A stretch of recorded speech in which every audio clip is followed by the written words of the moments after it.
वायु जीवन के लिए अत्यंत उपयोगी तत्व है। वायु का हमारी श्रवण और स्पर्श इंद्रियों से सीधा संबंध है।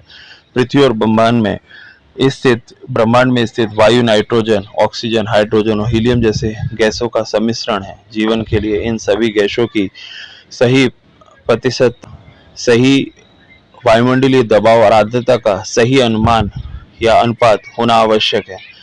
पृथ्वी और ब्रह्मांड में स्थित वायु नाइट्रोजन, ऑक्सीजन और हाइड्रोजन, हीलियम जैसी गैसों का सम्मिश्रण है। जीवन के लिए इन सभी गैसों की सही प्रतिशतता और सही वायुमंडलीय दबाव और आर्द्रता का सही अनुपात होना जरूरी। कोई बढ़ जाएगा, कोई घट जाएगा तो खराब है और उसके लिए स्वास्थ्य पे बुरा प्रभाव पड़ता है। वास्तुशास्त्र में जीवनदायिनी वायु के सुप्रभाव के लिए दरवाजे, खिड़कियां, रोशनदानी और बालकनी और ऊंची दीवारों को सही स्थान पर और अनुपात में रखना बहुत आवश्यक है। सब चीज का मापदंड बना हुआ है। उसी के साथ घर के आसपास लगे पेड़ पौधे भी वायु तत्व को संतुलित करने में अत्यंत महत्वपूर्ण भूमिका निभाते हैं। आजू बाजू के पेड़ पौधों का भी बहुत ज्यादा इंपॉर्टेंस है। आकाश, वास्तुशास्त्र में आकाश को एक प्रमुख तत्व की संज्ञा दी गई है। पाश्चात्य निर्माण कला में अभी तक आकाश को एक प्रमुख तत्व की मान्यता नहीं दी गई थी। इसलिए वास्तुशास्त्र आधुनिक और प्राचीन निर्माण कला में सबसे श्रेष्ठ है। आकाश अनंत और असीम है, उसको कोई नहीं जान सकता है। स्पेस को अभी जल्दी से कोई पहचान नहीं पाया। उसका संबंध हमारी श्रवण शक्ति से है। एक घर में आकाश तत्व की महत्ता घर के मध्य में होती है और घर में प्रकाश और ऊर्जा के स्वच्छंद प्रवाह के लिए इसे हवादार और मुक्त रखा जाता है। आकाश तत्व में अक्रोधता घर या कार्यस्थल में वृद्धि के में बाधक हो सकती है। घर या फैक्ट्री को या उसमें रखे सामान के अव्यवस्थित ढंग से रखना आकाश तत्व को दूषित रखता है।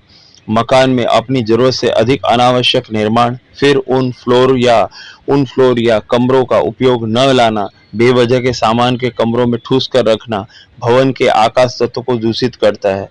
मकान में अपनी जरूरत से अधिक अनावश्यक निर्माण और फिर उन फ्लोर या कमरों को उपयोग न करना, बेवजह के सामान को घर में ठूस ठूस के रखना, वो घर के आकाश तत्व को दूषित करता है, उसको खराब कर देता है। अनावश्यक बहुत सारा सामान भर के रखना वो नहीं होना चाहिए।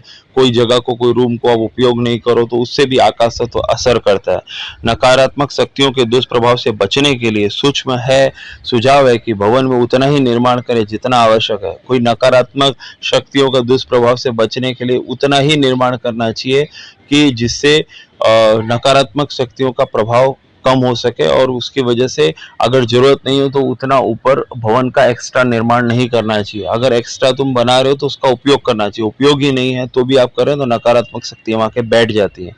उसको समझने के लिए व्हाट्सएप पे हमें सवाल पूछ सकते हैं। जो भी चीज होगा हम हमारी जानकारी के हिसाब से हम आपको जरूर जवाब देंगे कि हमको कुछ बनाना चाहिए, नहीं बनाना चाहिए। अगर बना दिया तो उसके अंदर उसको उपयोग ही नहीं कर रहे तो नकारात्मक शक्तियां वहां पे आके बैठ जाएंगी। जैसे कोई रूम है, कमरा है, आप देखें कोई पुराना घर है या समझो कि कोई जगह है जहाँ पे कोई रहता नहीं तो नकारात्मक शक्तियां आके बैठ जाती है वहां पे।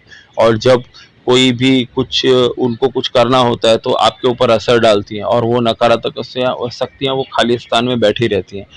वास्तुशास्त्र भवन में पंच महाभूतों का सही संतुलन और सामंजस्य पैदा कर घर के सभी सदस्यों के लिए सौहार्दपूर्ण वातावरण पैदा करना है। आजकल घरों में साज सज्जा के बेहतरीन नमूने, अत्याधुनिक उपकरणों की कोई कमी नहीं पाई। अगर कमी होती है तो प्राकृतिक प्रकाश, वायु और पंच तत्वों के सही संतुलन की। उसके अंदर कोई भी चीज के अंदर नए नया साधन, नया नया कोई इक्विपमेंट और नया नया कोई फर्नीचर सब ला के रख देते हैं, लेकिन उसके अंदर प्रकाश आ रहा है कि नहीं आ रहा है, वायु सही तरह से घूम रही है कि घूम रही है, पंच तत्वों का सही संतुलन है कि नहीं। इसकी वजह से पूरा फैमिली डिस्टर्ब हो जाता है, पूरा परिवार डिस्टर्ब हो जाता है। कोई भी व्यक्ति है वो चीज के अंदर उसको अधोगति में चला जाता है, उसको हर चीज उसके लाइफ में उल्टा पुल्टा होने लगता है। व्यापार धंधे में नुकसान होना, क्योंकि उन्होंने प्रकाश, वायु और पंच तत्व के बारे में सुना ही नहीं है, समझा ही नहीं है। और समझा तो उन्होंने अपने तरीके से जिंदगी बिता रहे हैं, तो उसकी वजह से वो सब नेगेटिव शक्तियां उनके ऊपर असर करती हैं। एक घर में सही स्थान पर बनी एक बड़ी खिड़की की उपयोगिता कीमती और अलंकृत है और साज सज्जा से कहीं अधिक है। बड़ी खिड़की होना बहुत ज्यादा फायदेमंद है। कहाँ होना चाहिए, क्या चीज है, उसके ऊपर आप सवाल कर सकते हैं, बात कर सकते हैं।